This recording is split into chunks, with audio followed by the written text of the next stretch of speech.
Okay, I'd like to go ahead and get started then. I want to just begin by welcoming all of you here to the Center for Comparative Studies in Race and Ethnicity. My name is Paula Moya, and I am the faculty director of CCSRE. It's a real pleasure to have you with us. So this particular event is part of our faculty seminar series. And, this features new research by Stanford faculty and guests. And today, we're very pleased to welcome you to our first seminar of the new year, featuring Brian Lowery. Before we begin the event, we'd like to take a moment to acknowledge that Stanford is on the ancestral land of the Muwekma Ohlone tribe. This land was and continues to be of great importance to the Ohlone people. And consistent with our values of community inclusion, we have a responsibility to acknowledge, to honor, and make visible the university's relationship to Native peoples. We also want to let you know about a few upcoming events to which we would very much welcome your presence. So we have the next faculty seminar series is actually going to be a panel of the ideal postdoctoral fellows. So it'll be wonderful for you to get a chance to get to know them and the work that they're working on. The other thing, so that'll take place on February 24th at noon, and we will do it here in this room. And I also want to make you aware of a number of graduate fellowship opportunities that will be coming available soon. Now, for the faculty in the room, I just want to make you aware of, ask you to consider nominating an incoming PhD student for the CCSRE Graduate Fellowship, which provides 3 years of funding for, and it's a supportive multidisciplinary research community. And so you need to think about that because the nominations are due March 2nd. Now, for you graduate students in the room, applications will soon be available for a dissertation and teaching fellowships. And I know a few of you are thinking about that, so that's great. And you can find more information about both on our website and in our weekly newsletter. Okay, so in a moment, I will turn the floor over to my colleague, Brian Lowery, who will present some fascinating new research for about 30 minutes.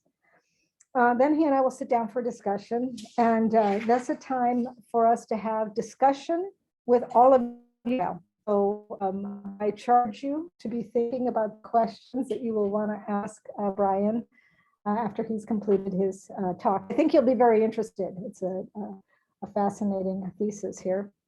So for those of you online, oh, I see Cecilia. Hi, Cecilia. That was so wonderful. Please submit your questions in the chat. And either we'll read them aloud or we'll ask you to speak them. Okay, so I'm not going to take a huge long time to talk about Brian Lowery. He's a very chill person, and I think the important thing is that he'd like to get up here and talk to you about his research. He is a professor in the Stanford Graduate School of Business. His title is the Warren Kenneth Kilpatrick Professor of Organizational Behavior, and he is basically a social psychologist. So I enjoy that part of his work very much. His research has two major threads. The first thread examines the operation of racial attitudes below the threshold of consciousness. And the second thread, which he pursues through the work of the Lowery Lab, focuses on how people perceive inequality. Underlying both lines of work is the assumption that individuals may unintentionally exacerbate existing inequity despite supporting the idea of a just and fair society. Okay, so without further ado, Amy, did you need to let anything know? Okay, so without further ado, I'm going to ask Brian to come on up. Please help me welcome you. All right, so let me just say that I'm not going to give I hope not to give a standard social psychology talk. So I will talk about some studies, but I'm just going to start by way of background or orient you a bit. That what I'm really interested in is how the self is constructed. That's what I'm primarily interested in, and you'll see what I mean in the talk. But I'm going to talk about a particular context. I'm going to talk about gender and backlash in the context of racial communities. But again, by the way, this is work I've done with two graduate students, Vivian Chow and Amy Stillwell, who's now at Utah. But the larger question I want to ask is, how are we all constructed? What does it mean to be a man or a woman? What are the nature of the communities that we exist in, and how are those playing a role in constructing how we understand ourselves and how people relate to us in the world? That's my primary interest. Okay. But to get there, let's talk a little bit about these studies. So I assume that you all are familiar with gender backlash. So gender backlash is simply the social and economic penalties people face when they're perceived to violate gender norms. Okay, so we have expectations about what it means to be a man or a woman. Actually, I would say we have a definition about what it means to be a man or a woman. And when you violate people's expectations of what that means, then they engage in punishment, right? So they deny you opportunities, they treat you poorly, etc. So this is a well-known fact. This has been demonstrated in a number of studies across disciplines. This is a well-researched phenomenon. So what's interesting in terms of race is that backlash doesn't happen to the same degree across racial backgrounds, okay? And in particular, women of color, it looks like, face less backlash. So when you look at the empirical studies in psychology, women of color face less backlash than white women, which for many people is surprising, right? You kind of expect that being Black plus being a woman will lead to more backlash. And that's in large part as a result of a great understanding of intersectionality. Comes from basically law, right, primarily, but now is a well understood idea that our different identities aren't just additive, they intersect in important and interesting ways. And that leads people sometimes to expect greater backlash for women of color than white women. And as I get to in this a little bit later, I think that's a misunderstanding of intersectionality. Okay. All right, so there are two primary explanations for why you see this difference in terms of backlash based on race. The first is that race has gender stereotypes attached to it, right? So that race impacts the content of gender stereotypes. Specifically, for example, Black women are expected to be more aggressive, more agentic than white women, and Asian American women are also expected to be more feminine, more demure, right? Those get attached to the race, right? So Black people are seen as more aggressive, more agentic. Asian American people are seen as more demure, right? More feminine.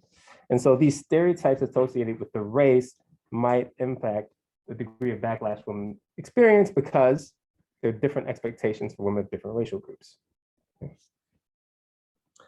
The intersectional invisibility hypothesis is that gender backlash is directed towards prototypical women, right? So that is, you have to conceive of this person as a woman to expect backlash, to express backlash, and that in the US, white women are prototypical.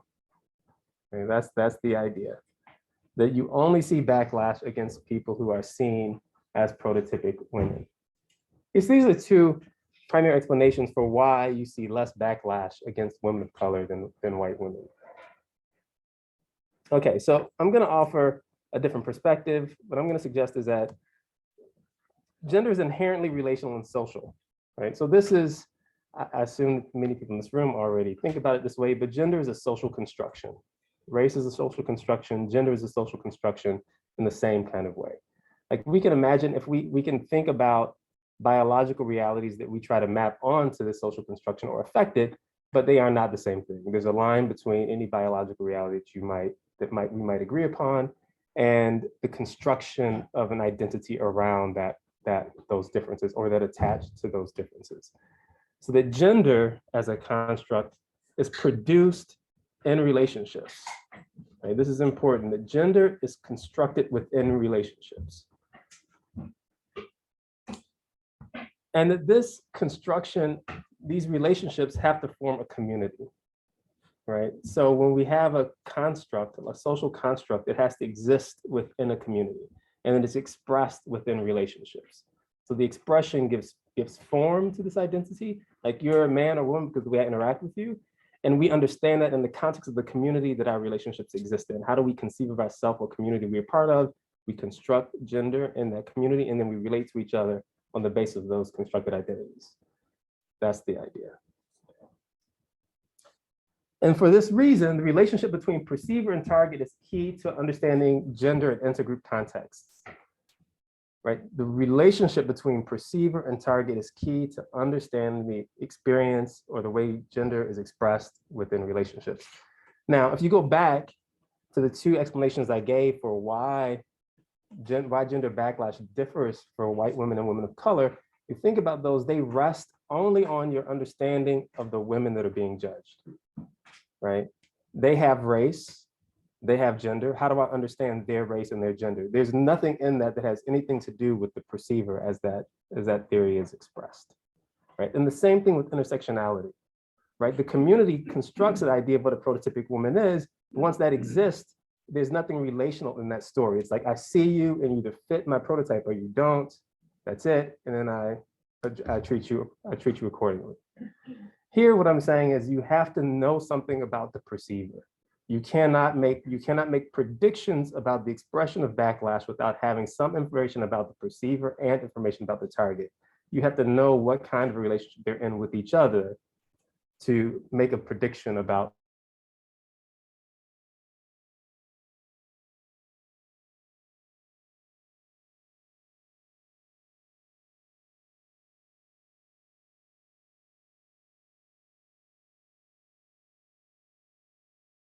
that.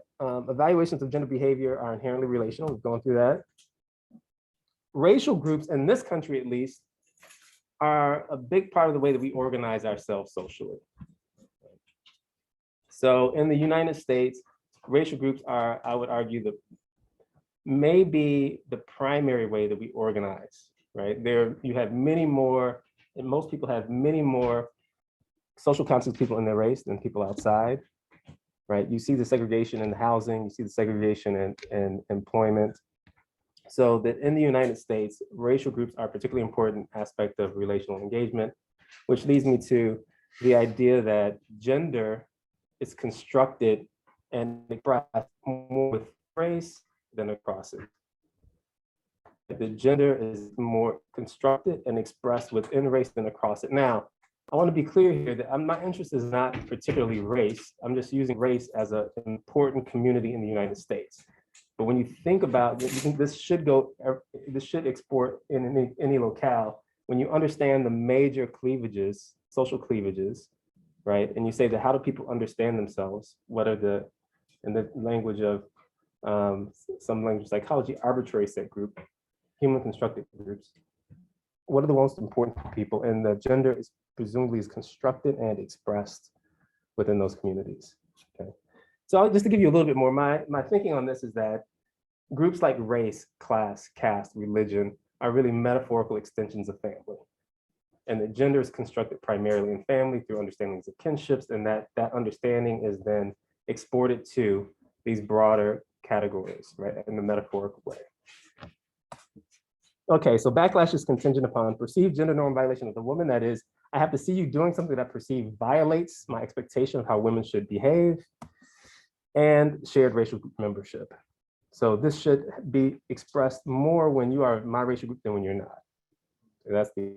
Okay, let me pause there. So that's the whole setup, and I'm just going to give you a few studies. Are there any questions about the ideas before I go into like what we see? Yeah. Yes. Backlash I'm defining very simply as penalties expressed or negative evaluations of, in this case, women who violate feminine norms. Okay. So in the first case, we look at backlash against Christine Blasey Ford. So I assume you all know, but in case you don't remember, she was the woman that accused Brett Kavanaugh, currently Supreme Court Justice, of inappropriate sexual behavior when they were much younger. Right? So this was a big deal, a lot of news coverage. So we did a study that examined people's experience of her. Okay, so what would be the expectation of how people would respond to Dr. Blasey Ford as a function for gender? If you think in terms of racialized gender stereotypes, she should receive backlash from everyone, right? She's a white woman. White women should be perceived as feminine. This behavior is agentic, that is challenging someone and going to court to accuse them of something is generally conceived of as agentic. And so everyone should express backlash against her. Intersectional invisibility, same. Why? Because she's a white woman. White women are seen as women, same thing. And from our perspective, backlash should be primarily from white participants or white perceivers. The perceivers of color should not punish her for behavior they see as, in this case, the same behavior as everyone else sees as violating gendered norms. All right. So I won't go through this. I'll do this very briefly. It's 591 participants, blah, blah, blah. 437 of them are white, 154 are non-white. We looked at perceived norm violations. So first we need to know that they still think she violated a norm, right? Is that the case? And then evaluations of her, like how did that affect their response to her? Okay, so first, what you see is that white participants, the more they perceive the norm violation, the less positive their evaluations of her. So that is like women should behave this way. She's not behaving in the way that women should. The more I believe that, the less I like her. The more negative my evaluations for her are. But when you look at the non-white participants, there's no relationship between their perceived gender norm violations. Like, yes, I think she violated these norms, but no, it doesn't affect how I see her. In fact, by the way, the non-white participants see greater violation of norms than the white participants do. So this is not, I mean, this is not because everyone is all on one side. Like there's greater perceptions of violations among non-white participants than white participants. It's just that their perceptions of violation don't affect how they feel about her, how they respond to her. Okay. So I'm going to skip the discussion here. So we also, there's another case that was very similar, right? So many years ago, there's a similar case with Anita Hill making the same kind of claims against current Supreme Court Justice Clarence Thomas, right? And so there were data taken at that time that looked at their people's responses to Anita Hill. And so we were wondering if we'd see the same effect but in the other direction. Right? So the idea here is that racialized gender stereotypes nobody should express backlash to her because she's doing what Black women do. She's being aggressive, she's making accusations, but whatever you think that is, that's what she's doing. So from that perspective, no one should express backlash. Intersectional invisibility, also because she's not a white woman, she should not experience backlash, right? That's the intersectional invisibility hypothesis. And finally, shared group membership, we're saying that backlash should come primarily from Black perceivers, not white perceivers. Okay. So to do this, by the way, this is a 1992 data. So this data was collected around the time this was going on. And there's 730 participants, 70 of whom were Black. All right. So we look for gender bias here. Here you'll see that it's on a 1 to 7 scale, just if that matters when I show the data, just in case you're curious. All right. So first, now we do see as participants gender bias evaluations of Anita Hill go down, right? That's what we saw for Blasey Ford, but for white participants, not participants of color. And when you look at non-Black participants, again, there's no effect. All right, so I'll give you one more, let's go to one more study here. So how does this play out in the world? So we also did this voter attitudes toward Hillary Clinton. Okay. So here, we also had, it was the election, the ANES, which is the American National Election Study. This is where the data comes from. They collected this data. Here we look at liking and actual voting behavior as a function of gender bias, Hillary Clinton. All right, so again, we're interested in the degree which I am biased against women. I expect women generally to fulfill their roles and how that affects my liking of Hillary Clinton. Again, white participants, same, as gender bias increases, less liking Hillary Clinton. We get this every time. This is the classic backlash effect. This is what you see in the literature. But again, when you look at non-white participants, there's no effect. Okay, so this, again, not that they don't express gender bias, they are as gender bias as white participants. It's just not affecting their experience of Hillary Clinton. And we also, in this case, looked at voting behavior. Let me see. This is actual voting behavior, where one is will vote for Hillary Clinton. It's the likelihood of voting for Hillary Clinton. One is they do, 0 is they do not.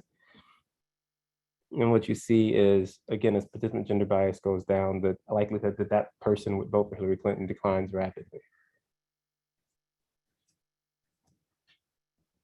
For minority participants, there's no effect. Okay. How much more time should I go? Yeah, I mean, you certainly have a few more minutes. Okay. Wherever you're ready to like start a discussion. Okay.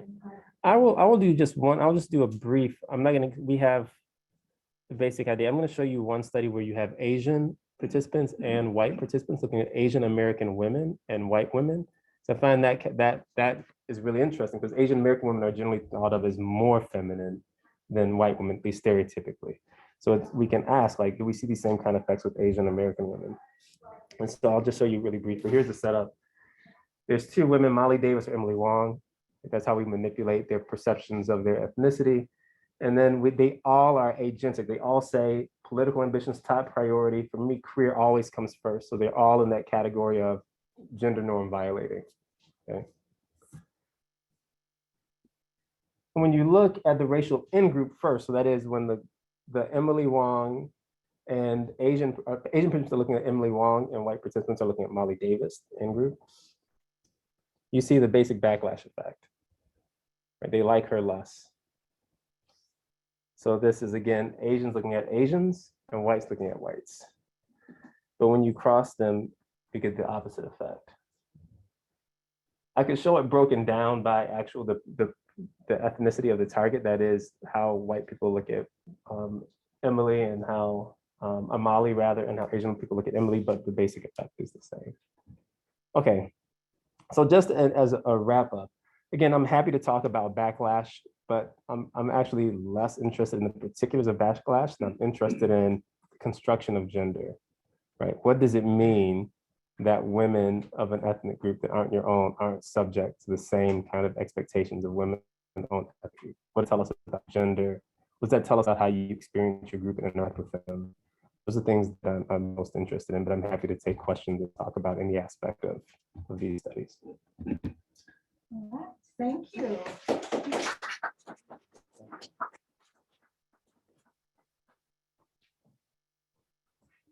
So I am going to start out by. I'm sorry, I need to. That's okay. Of course.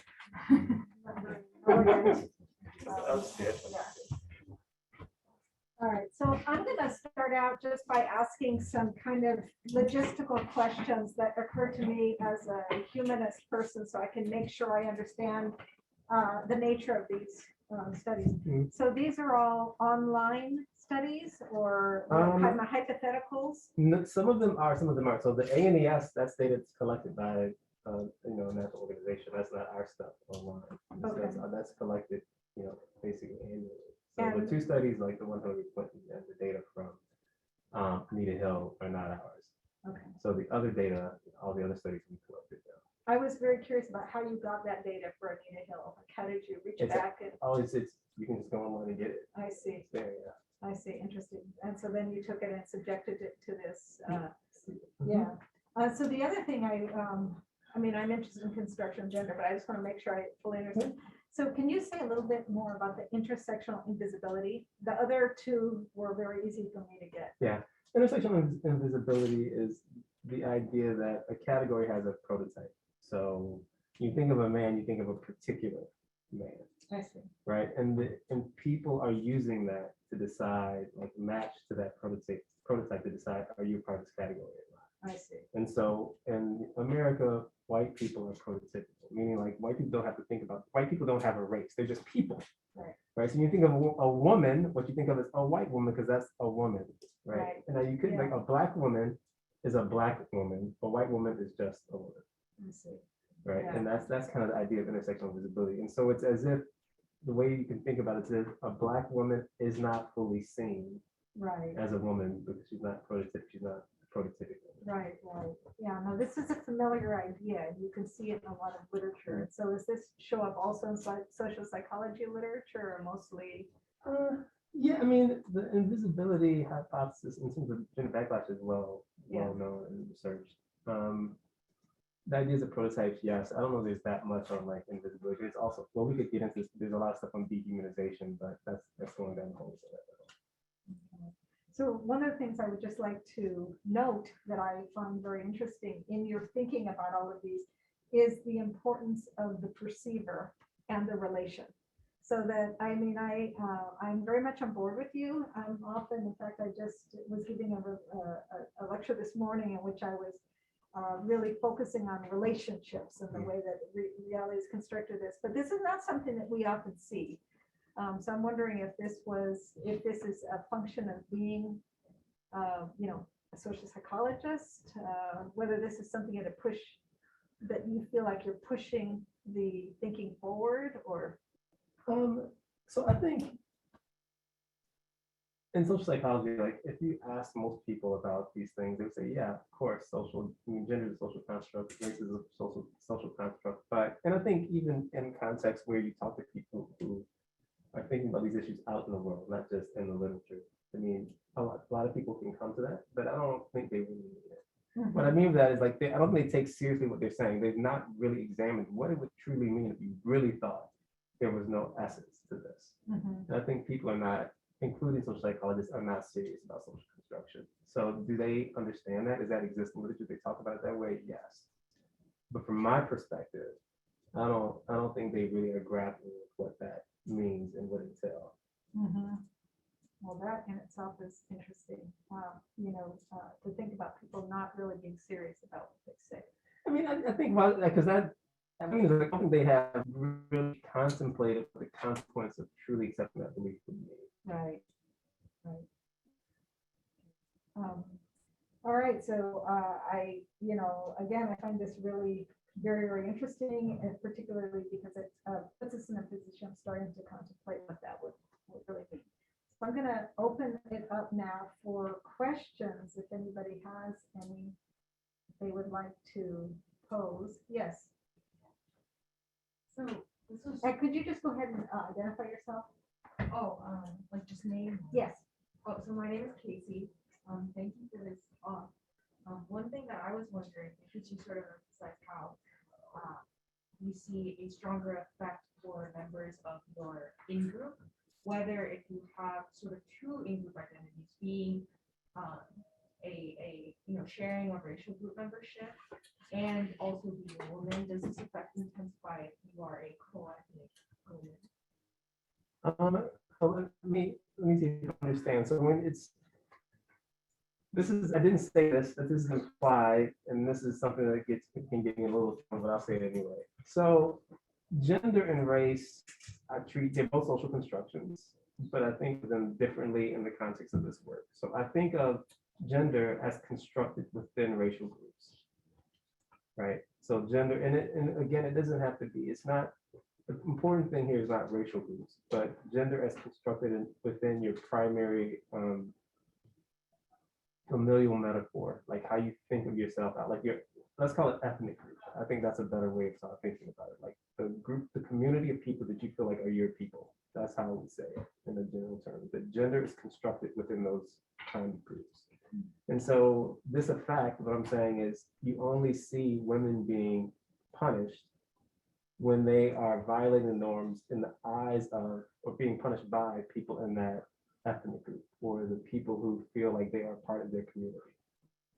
And the other thing I'll say is, I don't want to be clear, I think that people understand there are females outside of the group. So this is a distinction I did make, but they don't see those females as women. Right? As I use female as like, I think there's a recognition of biological difference. It's not like, I don't want to be clear, I'm not saying they don't see that you're not male, they get that, but what they don't see you as a mother, a sister, like they don't see the social content of the identity that's constructed around sex. Like they don't see gender. So I don't know if I wouldn't say intensifies. What I would say is that outside of your ethnic group, you aren't conceived as a woman. So, go ahead, and I'll come back to it. So in the minds of, for example, Black people, does that mean that the prototypical woman is a Black woman? The only woman is a Black woman. Oh, There are females, There are females. but Yes. but so. The only women are Black women. What, Yes. what this does is put quite a lot of weight and value on the notion of woman. And that weight is the relationship that person should hold within your familial community. So being a mother, being a daughter, being a sister, being someone who reflects on the self. Yeah, being a woman in your community is being a part of the community. It's like any other like thing that you're supposed to express within the community. It's not just for you, it is for the community. And to challenge that is a challenge to the community. Like it's not a challenge of like you're challenging the concept of being a woman. No, you're challenging the bonds that make this group this group. In the sense that if women exist in a relationship, to challenge the ideas of what it means to be a woman is to challenge those relationships, and those relationships constitute the community. And so in some sense, you're challenging the bonds that make the community the community. And I think that's why people are going to punish you. Of course they're going to punish you. Like, I mean, it's not just I'm mad that you're not doing what women's doing. It's like you are challenging what it means to be a member of this group. You're challenging my relationship in this community. You're challenging what defines this community. Yeah, you're going to get punished. It kind of sounds a little bit like, you know, I mean, you can say that, so if say a Black woman or a white woman or does something, and it doesn't affect what I think of her, it's partly because I don't really care about her. Yes. Predicta. Along those lines, I think one of the, I guess the concern I have is that some might gather then that, oh, things aren't so bad for women of color, if we're taking that as an example, in the white community or something, or backlash is only within this community, but that's a concern for me that people might conclude that because it goes with what Paul is saying is that, I mean, in the outside of your racial group, you're just completely excluded because you don't care about you and you're completely excluded, right? And so that's the kind of backlash, right? It's a kind of experience of backlash where you're just completely off-written in certain settings or situations or institutions. But it's just this particular kind of backlash and reaction within the community. So my concern would be that, like, oh, women of color are worse off within the community if they don't fit the norms. Where in my personal experience, as I apply this and it's making sense to me in my personal experience, it's not so much that I don't experience anything negative outside. It's still sometimes worse because of the exclusion. I think what's important is like there has to be. I'm going to introduce a little bit of complexity in how we think about what's bad and what's good, right? In the sense that one, I have to define backlash narrowly. So I'm defining gender backlash narrowly as being penalized for violating gender norms. So that doesn't mean that's the only harm that can be done to you. It just means that that's a very particular harm that if you're a Black woman or woman of color in a predominantly white community, that's not the harm you're going to face. That's not the same as saying you're not going to face harm in that context. Right. And so in some ways, what I would say is like, in essence, racism is protecting you from sexism. Is that good or bad? Like, I'm not making a judgment that it's okay, it's easy. And I don't want people to interpret as therefore Black women have it easier in this context. No, it's complicated. Like, do I think, and this is just the literature, right? The literature provides evidence over and over again that women of color receive less penalties for engaging in certain behaviors. That's not the same in my mind as saying that they have it easy. So if I flip it the other way, think of it this way. If you are upholding the gender norms, you're going to be rewarded for doing so. If you are a woman of color, you're not open to getting the benefits associated with being in that community either. Does that make sense? So think of it, I will give you an easy way to think of it. If you are a white woman in a predominantly white context, you can play the role of daughter, for example, if you're young, or sister in a peer relationship, and that comes with associated benefits. if you are a woman of color, you don't have access to any of those roles, and you can't therefore access the associated benefits. But at the same time, you don't have the expectations associated with those roles, so you're not punished for violating those expectations. And that's the part I'm looking at, simply because it demonstrates what I'm talking about most clearly, not because I think it's the most important part of that equation. So Claude and then Annie, and then I'll come to you, Casey. Do you think the same pattern would hold if you had two equal status groups? Because I guess I'm after probably know about that. Is it race? Or is it the fact that whites are dominant, blacks are more subordinated, and so it's a subordinated group that you don't care about? That's the question. To a different group. Well, I can't speak from that. So I'll just say theoretically, I think it should apply to any Any group. two groups.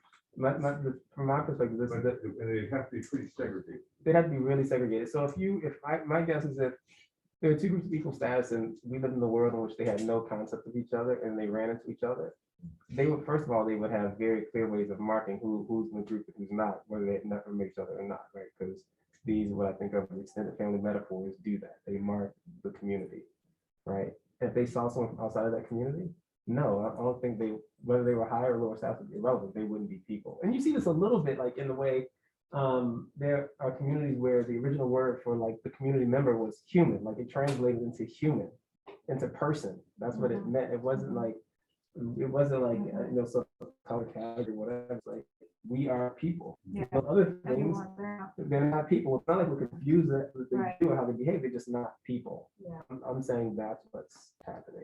So it's not the dominance, it's the formation of community. Annie.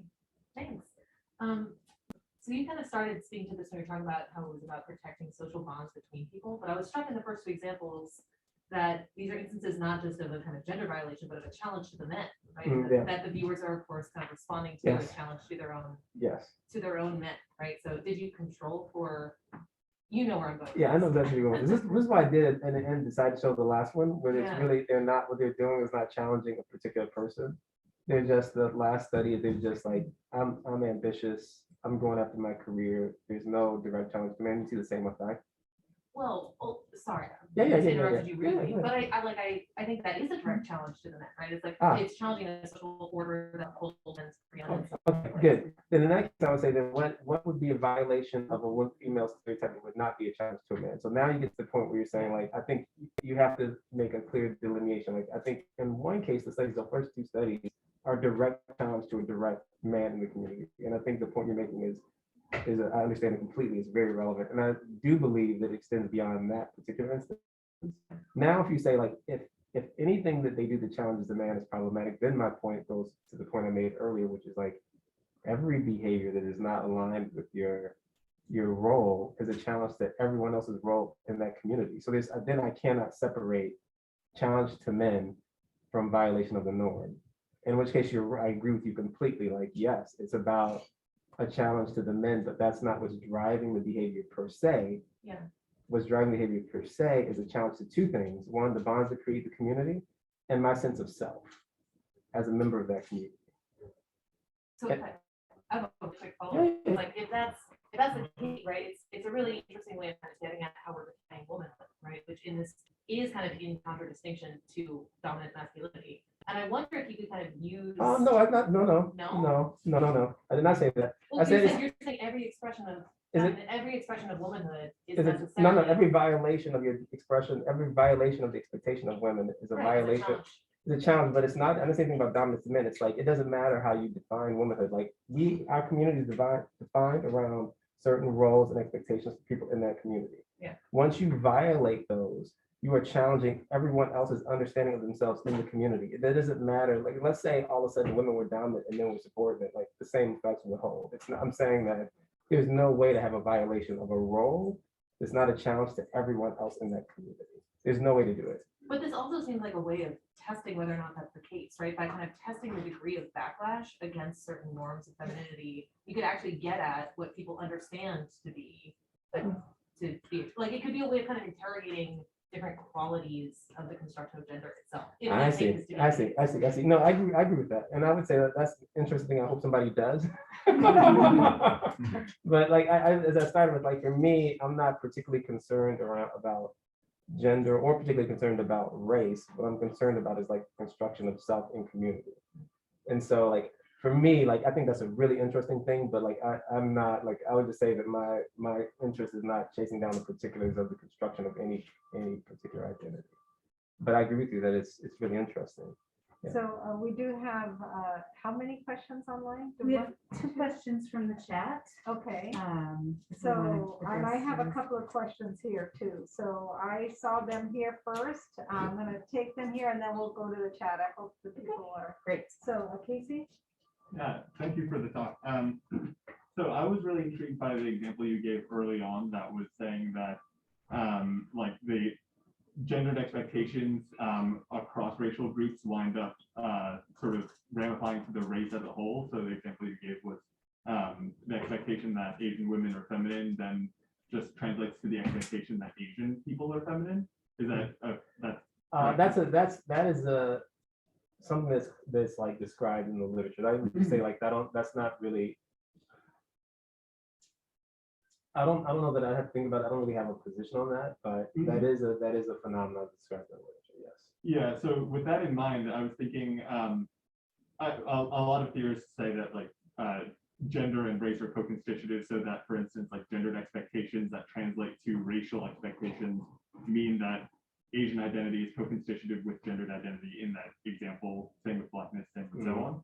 So in terms of the matter of framing, you're able to isolate the conditions and make it about gender backlash in the way that you said, sort of narrowly, you're able to say that it is just backlash for gender.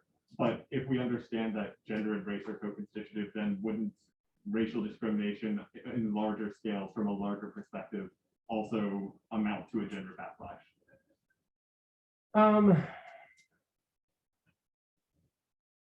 If you think of it that way, but I don't. So I guess what I would say is yes, but the way I think about communities is that I'm not interested in this is. There are 2 types of, I'm going to describe, there are 2 types of ways you can become groups. One is what I would call actually a community, another which I would call a fantasy. Okay. And so I'll give you, let me give you an example first, so what I mean. Like when Europeans first come to the New World, they see all these people, they don't see any distinction between these people, just like hypothetically, just go through this. They're like natives, they're natives. That is a fantasy. There's no such group because that does not describe a community of relationships. That describes the vision of a particular community of other people, but it doesn't exist within as a community. Now, that could come to exist as a community, but in the moment when it's conceived, it doesn't exist as a community. The reason I bring this up is like what you're talking about has to be across community lines. So do I have an idea of what it is to be Asian or what it is to be an Asian American woman? Perhaps, but that exists as a fantasy of mine or within my community. I don't, and so when I engage with someone else, I'm engaging with them from that perspective. Is that meaning that like gender and race are intertwined in a way in which my racial discrimination against an Asian person necessarily sexism? Maybe. I mean, but from that's not the thing that's most interesting to me, right? What's most interesting to me are how the bonds are defining who we are in the interaction. And in that case, I think I can look at you as an object, and I'm not really, depending on how you interact with me, I am or am not in a relationship with you, like you are an object. Does that make sense? Not a person. And so I guess all I have to say is like, is it possible that racial discrimination necessarily bespeaks gender discrimination because they're co-constructed? Sure. But I would say it's not the thing that's primarily interesting to me. Hazel, did you want to ask your question now, or can I go to the online ones? Oh, good online. Okay. I'm gonna feel that game. Okay, good. I'm starting to develop my own ones too. So go ahead. Go ahead. All right, so Cecilia Ridgway asks, social organizations often develop cultures that embody the norms of the dominant group, including hegemonic gender. women of color working in those contexts might be subject to gender backlash, wouldn't they? Since this is a culture community to which they belong. To the extent that they are seen as members of a community and they're included in that community, yes. Yes. I mean, I just think that I don't know that those communities dominate, right? This is what I'm saying. Like, I'm not making a special claim about race. I'm just using race as a very clear delineation of communities within the United States. So if you have another community and that community is your work and that's meaningful to you, and you construct ideas of what it means to be a woman within that community, and you violate those expectations, yes, you can experience backlash. It doesn't matter what your race is. Do you want to ask the second? Yes. So our second question comes from Rania Sanford, and she asks, how might we start to think about this for mixed race and non-binary gender identities? Okay, now we're getting into the meat of it. This is where I get in trouble. Okay.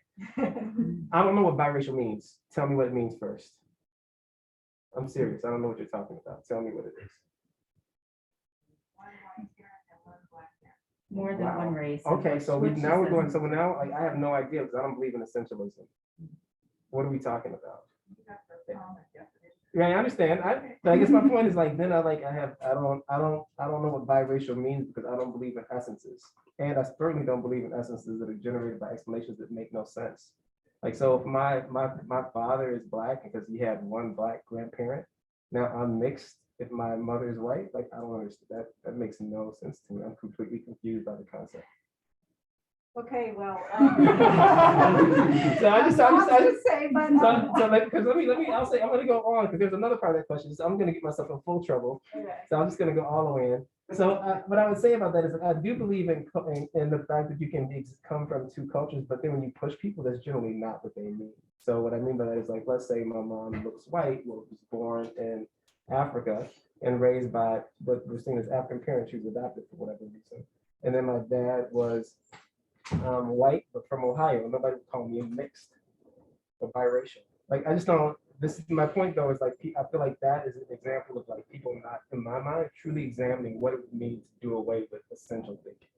Like, I think that concept is from my mind, problematic. Now I'm gonna go take, it's the same point about gender from my perspective. And this is where people can get really upset with me. If you don't believe in essentialism, meaning that like you can be born with whatever biology you're born with and can be any gender, which I happen to believe is true, like I'm 100%, I think that's true, then the question has to be like, where does it come from then? Where does the gender come from? You're not born with it if it's not essential. The only place it can come from then are relationships. Now, why is that problematic for some people? That also means you can't be born knowing your gender. What do you know? You can't, it's not possible. And on top of that, you cannot choose to be a gender by yourself. If somebody doesn't agree with you, you're not that gender. I don't care what you look like, where you come from, people agree with you, then you're that gender. And so that's how I think about both like biracialism and gender. Like, I just truly don't believe there's anything essential about them. That's such a meaty topic that I would love to spend time at, but I do see, so Hazel and then Alexandra. So, well, there's so many roads to go down, right? You completely, so it's not essentialist, but say you are exposed to two different ways of thinking about what it means to be a woman, you know, one maybe more from your Black family, one more from your white family. Or maybe you're just a white person who spent a lot of time with Black friends and Black communities, and so then when you see Anita Hill, for example, you know, you have, it goes to the scholar's point, you have a sense of almost immediate empathy for that person, a sense of, oh, I understand how that person would feel, or what it would mean. That could be, right? Mhm. The connection there, which made me think that it would be good for you to try to vary the norm violations. We talked about that. Yeah. Different ones. And you could, those were all ones in which they were sort of political and going towards definitely the traditional masculine gender to very vanilla violation, becoming very, very feminine and so feminine. I think it's feminine in the 17th century or something like that. Very fascinating to see. It's relevant, I think, to your point of policing you have a prototype and then you police it for yourself. Yeah, so I think on the first part, yes, I think that gender and race and any social identity is conditional, meaning that like you could be honestly, you could be black in one setting and white in another, like completely fine from my perspective. You could be a woman in one setting and a man in another. Like they are, because they exist in relationships, they're conditional on the relationships that are active and with you at that moment. So, and that's something I understand, but I don't know that that's what, by the way, going back, I just don't know if that's what people are talking about, which is the last, like when you say version, like what do you mean, right? So there's a version I understand. Then in terms of the, theoretically, the question you're asking, and going back to the question that you're asking, if a woman behaves so femininely as to be outside the gender norm of that community, yeah, I would expect her to be punished. Yeah. So Alexandros, you were waving your hand. Do you want to go ahead and ask a question now? Sure, yeah. Thanks for stuff with fascinating. My Alexandros from the Lowery Lab. I have like a two-part question. So the first part was actually prompted by a question about the broad category of like mixedness or you go biracial. And I wonder about like in one of the things that you point out in your work that seems super important, right? Is the role of the perceiver, right? Regardless of a person's ancestry or perceived biology, right? Like, is there any work that you're aware of, like, where folks are thinking about a perceiver's inability to classify a person neatly into a racial category and how that might affect questions of gender backlash? That was the first question. Yeah. The second question, which is not actually a second part, it's a kind of different question. I was wondering about gender backlash and like harm. And my question is kind of like about whether or if there are folks outside of your community, and correct me if I'm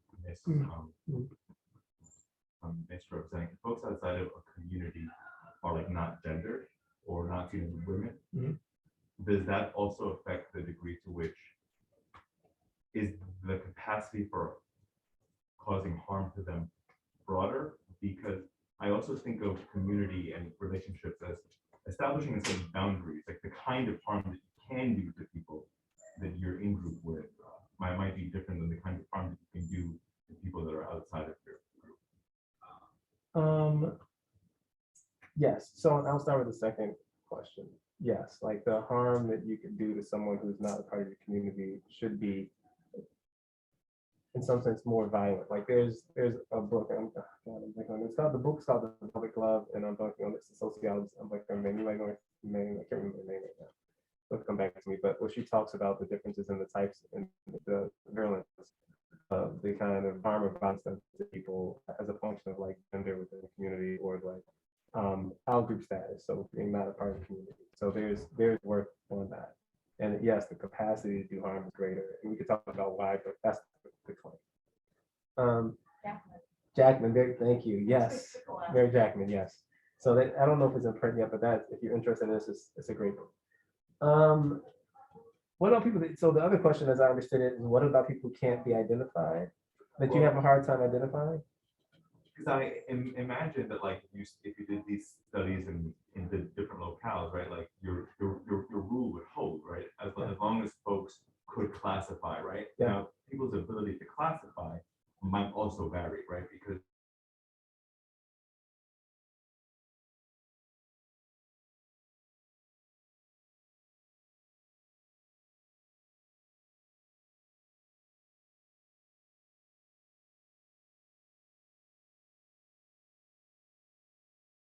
very, very good at determining in-group and out-group.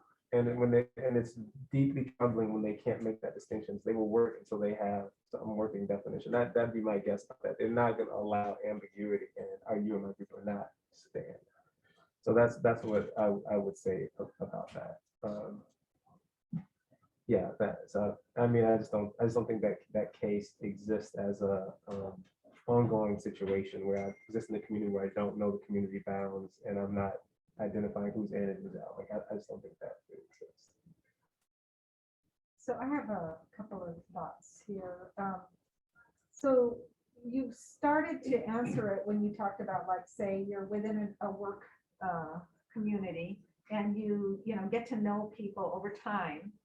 So, there is a possibility in which you see somebody who's not within your own racial group or whatever. You start to see them as they're fully.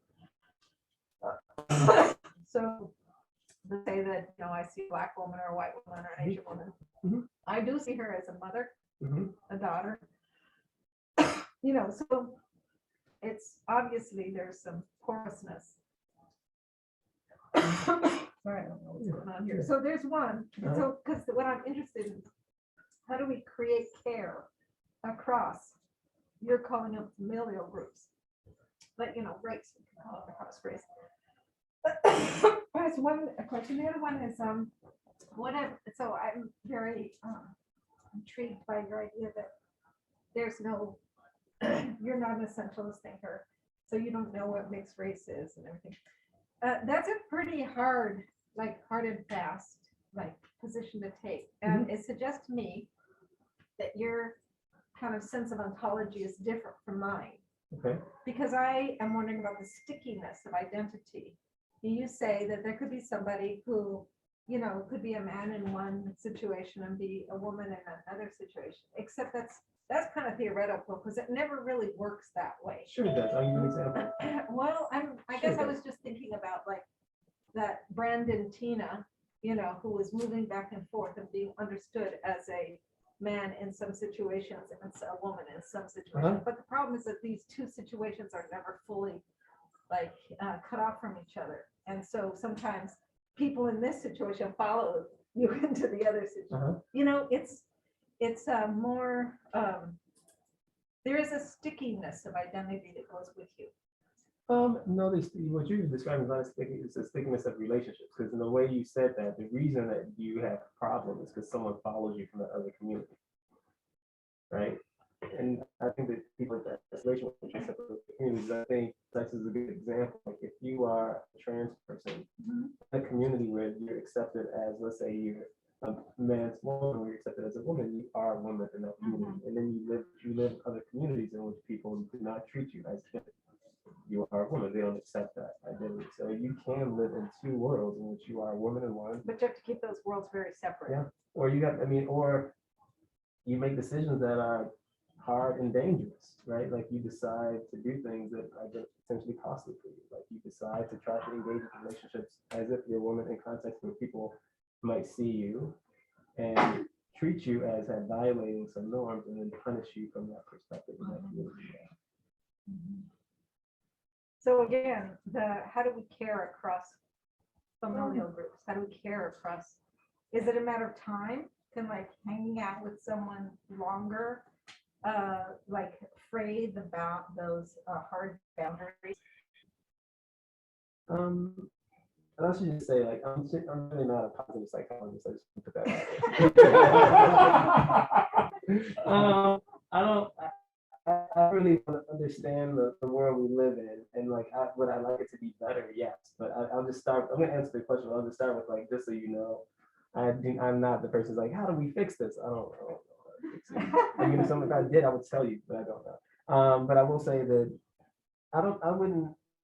I think that you can create, there's nothing written in stone about a community. Communities can shift. You can create different communities. And not only can you, we have, right? I mean, the concept of white has not been static in this country, right? Right. That's shifted. Yeah. The concept, so race is not static. Yeah, no.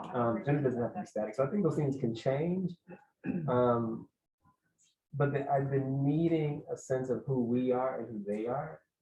I don't know, that seems pretty basic to human nature. I don't know that we're gonna eliminate that, but if we can shift it around and move it around, I'd be glad. I don't know that it's gonna go away. Well, maybe, could a pattern of data actually reflect caring across group that the respondents are not backlashing against Black women because they think Black women have a pretty strong case, a stronger case than white women do. And so they don't backlash against them as much, and that it really doesn't need all of the group theory that it's just that they see that group of people as a group of people that have a lot of stuff to deal with. And so they forgive and they don't go down the backlash pathway. Possibly, but here's yes, I could see that. I mean, I would accept that as a possibility, but the problem is the kind of the pattern of data doesn't seem to fit that. So one of the reasons that people push back against this idea of like Black women have it or women of color have it worse than white women was because of all that stuff that Jim Sedanius did on supporting the male target hypothesis. And the particulars don't matter, but the pattern of data is basically when you look at outcomes, men's outcomes across ethnicity look about the same. When you look at men, there are huge disparities as a function of race and ethnicity. And this is stuff like income, how much people pay for a car, terms on loans, like just in domain after domain, you see that same kind of results. And so what the way they interpreted that data, right, that was the way Jim and other people interpreted that data was that attitudes, and this is relevant to the question you're asking me too, that racial discrimination, ethnic discrimination, primarily male on male phenomena, like that men perpetrated against men, not women, and that women are all subject to sexism. And so you see the pattern is that women are worse off than sometimes all men. So meaning they can be worse off than the lowest man on the dimension, but the difference between women as a function of ethnicity was almost zero. And the differences as a function of ethnicity in men were huge. And so going back to now your point, Claude, like the way I interpret that data is that well, actually the Black women are experiencing less sexism, but racism, and the white women are experiencing sexism, but not racism. And so that also gets you, they can get you to the same pattern of results, right? Like you can get the same pattern of results if what I just said is true. So to your point, like, is there an explanation in there that's people are like, these Black women have gone through a lot and these white women haven't, so like, I'm not gonna punish them for trying to keep their stuff together and make it out there in the world, like possibly, except that we know and give that data that they're as bad off as white women, they just aren't getting an additional penalty. So then at the very least you have to say like they're willing to discriminate against them based on race, just not on sex. And so it's hard for me in that context to say like, oh, the white men are showing care and white people are showing care for Black women, they're progress on them based on race, but not sex. Yeah, I mean, I would grant the spontaneous argument, but it's more about how I see the stereotype of the group, and the stereotype would be that Black women have more to deal with, and so I'm going to care or whatever, and not to backlash. Yeah, I mean, I think like, I mean, yeah. I think that's what, like I said, I think like I get that from my data, like I think that's a very reasonable story. Like I wouldn't challenge. Rita. I'm really struggling with like the data was about perception of people we don't know versus applying it to like real communities that we're living and experiencing. And so I have all these questions around that leap, I think, is the struggle in a lot of this conversation. Like, and also just the idea of like, well, thinking about power and community and defining community and who defines that and where that's coming from, and then versus how we're experiencing it versus how we're interpreting someone we don't know, like Hillary Clinton, or and review the examples that you have.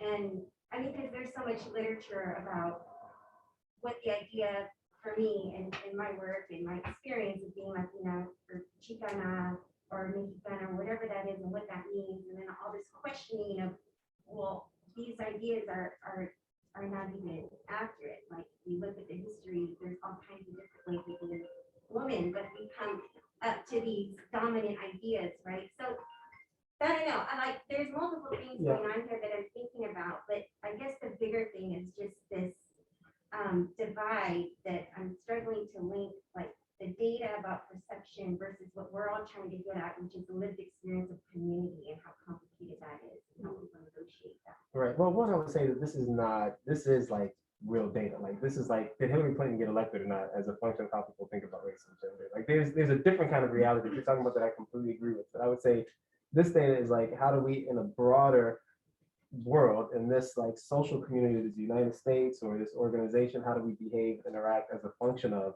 our perceptions of who we are and our perceptions of who other people are. So that's kind of what this is. But to your point, I would say now, so that's what the data is about. But theoretically, I would say I would be shocked if you don't see this in close relationships, people you know.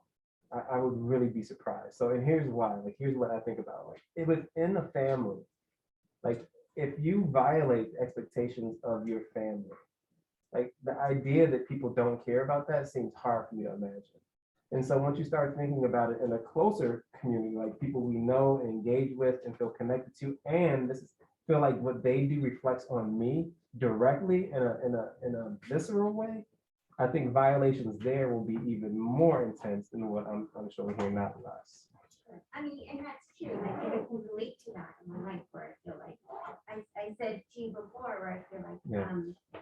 in academia, for example, my experiences within the studies were really hostile versus, and then back in academia where I'm relating mostly with Yeah. white people. They're also nice, maybe because they're focusing on not being racist, right?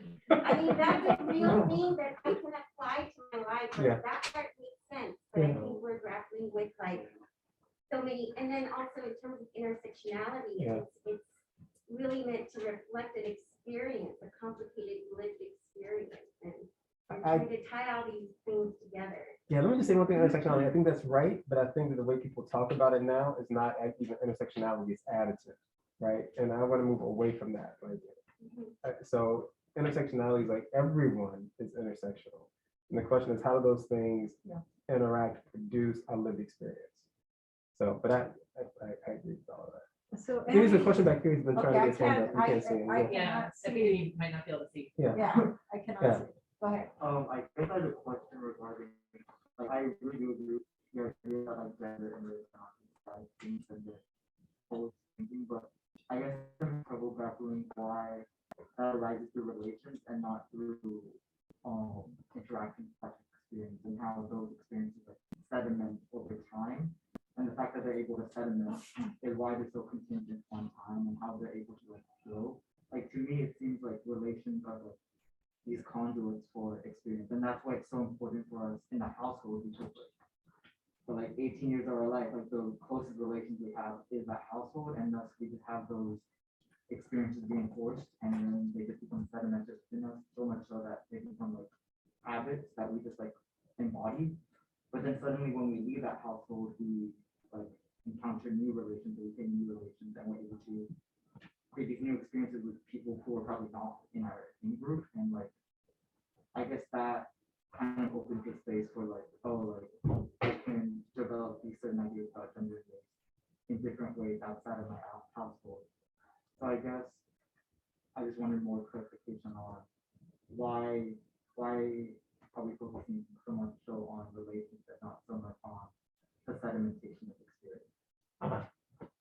I don't think there's nothing about what you said that I disagree with. So, I mean, the only thing that I would be careful about is the belief that sediment becomes something is like that we would think of as an essence. So what I think that what you're calling experiences, I'm just calling like a part of the relationship, right? So yeah, you have these relationships, you have these experiences, and through that, you understand who you are, where you're located socially. And when you go out into a different context, you add information, right? And if that context is one in which it's community bounded, you can use that bound to understand who yourself within that community. And so like you can imagine a situation where in your family is a community, and in that community you exist as a person because of the relationships in that community. And then there's a broader community in which you have a different understanding of yourself. That is fine. Like I'm just what I want to push it back against is something that is like, in essence, mystical or magical when people talk about their identity. Like that's what I don't believe in, right? Like, it's like there's no biology, there's no, like, from my perspective, there's no soul that is who you, this is like your identity. There's like the people you encounter, your experiences in life, and the vagaries of that and the fluidity of all of that. And I would, from my perspective, I think that people have a hard time embracing that, in part because this really experience of myself most people it feels static. It feels like I know who I am. And so it's strange to think of yourself as constituted and constructed by the relationships and communities you exist in, as opposed to existing somehow wholly as an island contained in your own skin.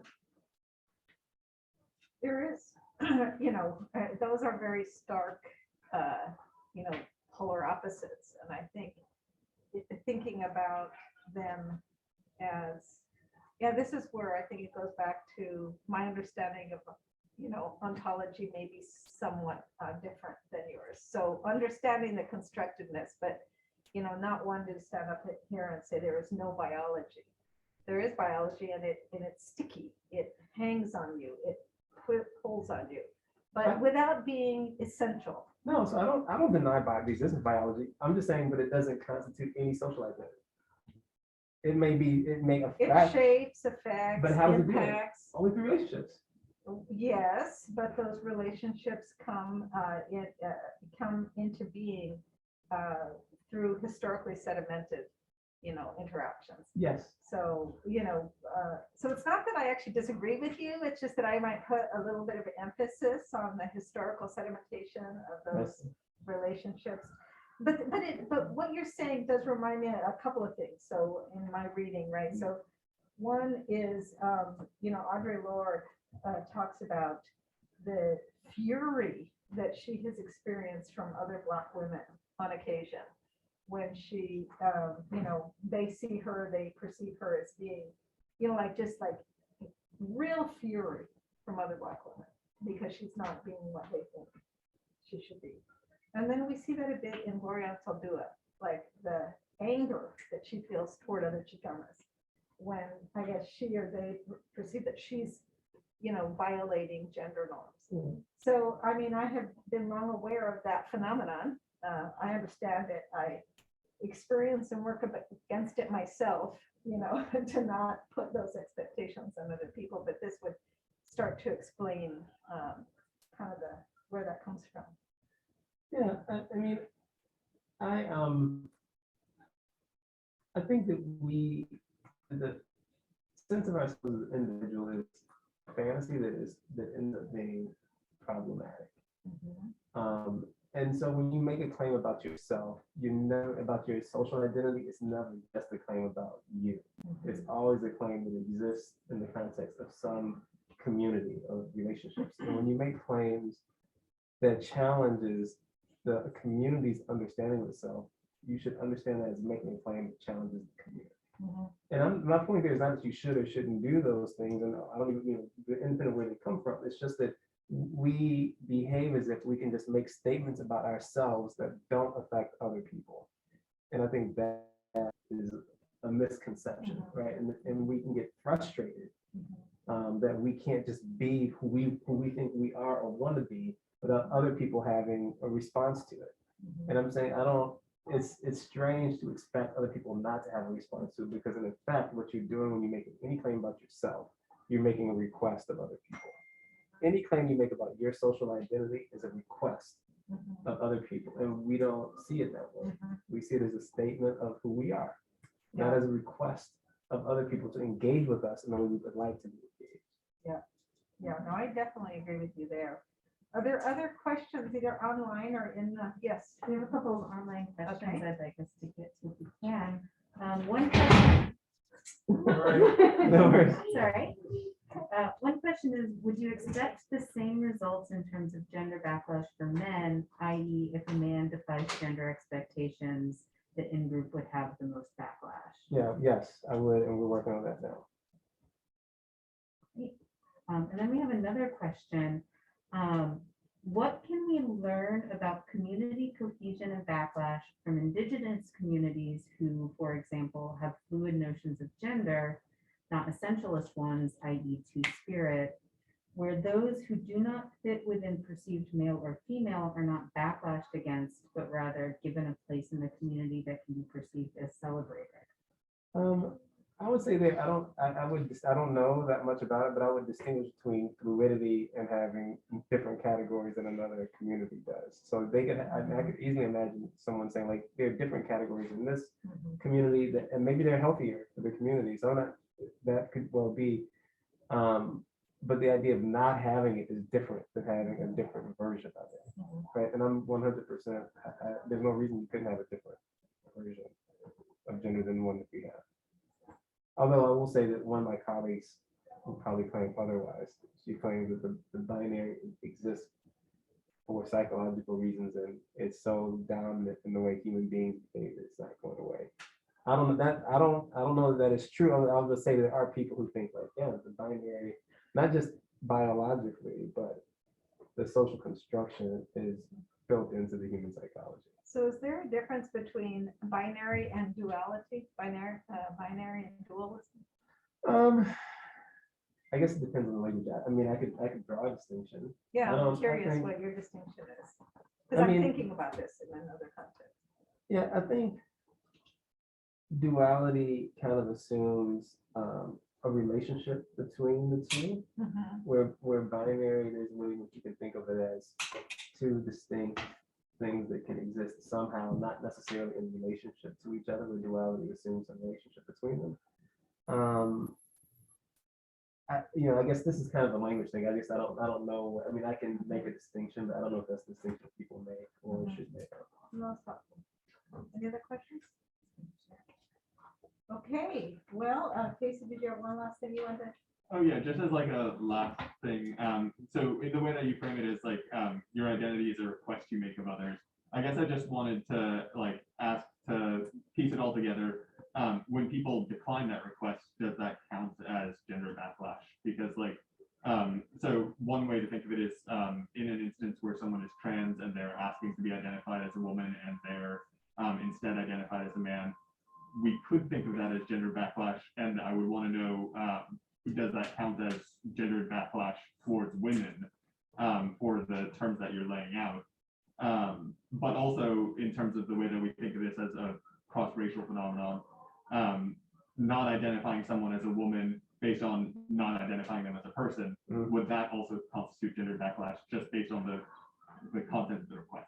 No, like from the way I'm describing gender backlash, no, because gender backlash is the way I'm describing is like I've already understood you as a woman and you're violating a norm associated with that. So that's how I'm understanding that term, gender backlash. So, I mean, I think there's certainly the case that harm is being done to that person if they are making a request and that request is being denied. But I think it's a different type of harm than gender backlash. Well, I'm going to take this opportunity to thank you.